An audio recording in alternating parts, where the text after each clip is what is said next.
Premise, আরেকটা প্রবলেমে পড়ে গেছি। আমার গার্লফ্রেন্ড রোশনির সাথে তার ফ্রেন্ড কোয়েলও আসবে।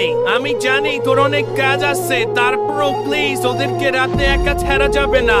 তুই তো জানোস ঢাকা শহর অনেক রিস্ক, তাই প্লিজ ভাই না করিস না। আচ্ছা ঠিক আছে, আমি যাব, কিন্তু একটা প্রবলেম আছে।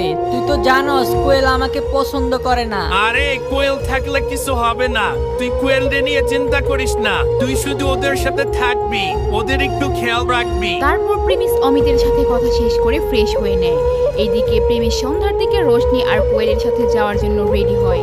এরপর প্রেমিস রোশনিকে কল দেয়। হ্যালো রোশনি, আমি তোমার বাসার সামনে দাঁড়িয়ে আছি। আচ্ছা, আমি কিছুক্ষণ পর বের হইতাছি। এইদিকে কোয়েল রোশনিকে কথা বলতে দেখে তাকে প্রশ্ন করে, কার সাথে কথা বলতেছ?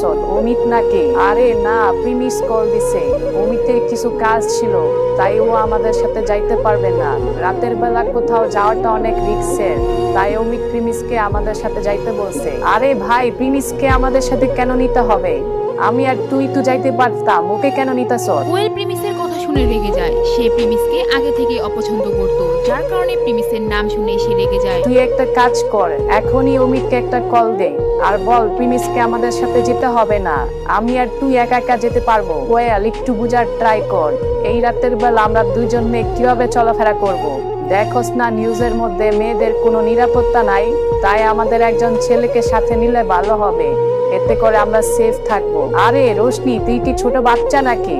আমরা তো অন্য কোথাও যাইতাছি না, মার্কেটেই যাইতাছি। ওইখানে তো আমাদের কেউ ডিস্টার্ব করবে না। আর তুই দেখিস, আমাদের কোনো বিপদ হলে প্রিমিস আমাদের হেল্প করবো না। ও সবার আগে আমাদের ছেড়ে ওইখান থেকে চলে আসবে। না, এরকম কিছু হবে না। আর আমার প্রিমিসের উপর বিশ্বাস আছে। তোর মনে নাই প্রিমিস একদিন তোকে কিভাবে বাঁচাইছিল? আর এইদিকে দেখ, প্রিমিস আমাদের বাড়ির নিচে দাঁড়িয়ে আছে। ওকে কিভাবে না করি বল? আর তোর যদি ওর সাথে কথা বলতে ভালো না লাগে, তাহলে তুই কথা বলিস না। রোশনির কথা শুনে কোয়েল রাজি হয়ে যায় এন্ড তারা সবাই মার্কেটের উদ্দেশ্যে চলে যায়। তারপর তারা সবাই গাড়ি থেকে নেমে তাদের সামনে মার্কেট দেখতে পায়। চলো আমরা পুরো মার্কেট ঘুরে দেখি, এইখানে অনেক মজার মজার খাবার আছে। তারপর রোশনি আর কোয়েল একজন আরেকজনের হাত ধরে হাঁটতে থাকে। প্রিমিস তাদের পিছনে পিছনে আসতে থাকে। তারা সবাই একটি দোকানের সামনে এসে কিছু কেনাকাটা করছিল, আর প্রিমিস তাদের পিছনে এসে দাঁড়িয়ে ফোন টিপছিল। আরে প্রিমিস, তুমি কেন পিছে দাঁড়িয়ে আছো? আমাদের সাথে আসো। আরে তুই কেন ওর ডাকতাছ?